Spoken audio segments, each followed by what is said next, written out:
What exactly makes a healer? The funny thing about healers in this game is that not all of them do just healing, but that's not exactly what I'm here to talk about. What I am here to talk about, though, is what makes a healer, versus what makes a sustainer, because some people tend to struggle between the difference.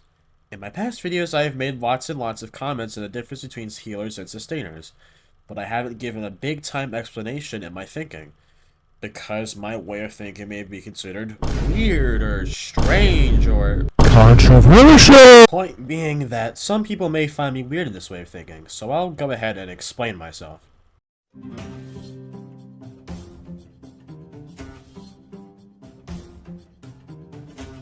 Let's start the base claim here. I find the way that if a character is a healer or a shielder, then they are automatically a sustainer to be a wrong way of thinking. If a healer or a shielder doesn't keep the team alive effortlessly without being close to dying, or having the healing capabilities or shielding capabilities to escape near-death situations without a trace of struggle remaining, then they are not a sustainer. They are a staller, and they cannot work by themselves. They likely need another character like that on the team to have the same effect as a real sustainer. Now, which characters do count as sustainers? Let me give you some examples, and why they count as sustainers. Fallone. Boy, do we have a history. Probably the best sustainer in all Honkai Star. Increases defense for your team, refreshes health instantly, and also has amazing team comp with pretty much every character in the game. I don't know much about this character, but all I do know is that everyone uses her.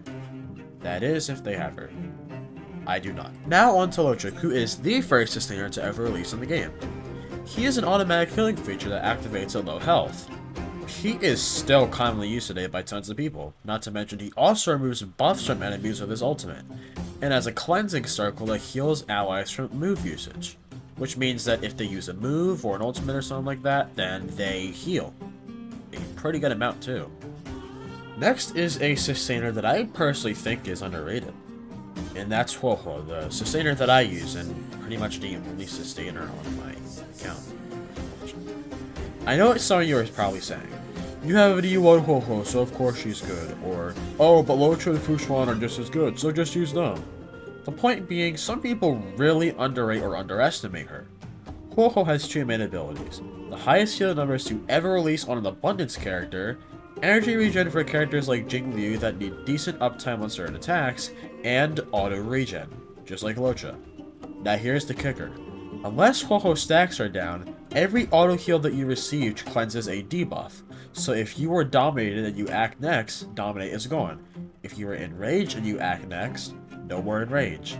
It might only be one debuff cleanse at a time, but the activeness of her healing is massive, so it kinda just like cancels out and dulls it. One other thing is her healing skill in general. HOYO has 3 target blast heal. This might not seem good, but no matter who you heal, they get at least 2.5k health back. And 2, if the character didn't receive the heal, they could still receive the health and cleansing from the auto heal even if they weren't hit by HOYO's blast skill. Wow, that was a lot. Do you notice how every character I just mentioned has some gimmick that helps the team by themselves? It keeps them alive without mentioning the need for another sustainer or staller. That is what makes a sustainer.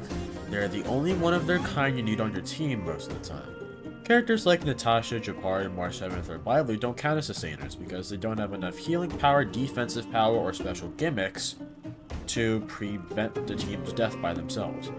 You can run 2 damage boosting units without the need for another sustainer, but try that with a stalling unit and you'll have a tough time. I see a lot of people classing characters like Bailu as a sustainer, and I just had to make this video, so now that you know the difference, you should be able to make a conclusion yourself, or whether they're a sustainer or a staller. That's enough from me though. If you enjoyed this, please be sure to subscribe and like this video. Share with other friends so you don't have them make the same mistake, or so you don't have to explain it to them yourself. And on that note, I'll see you in the next video. Bye.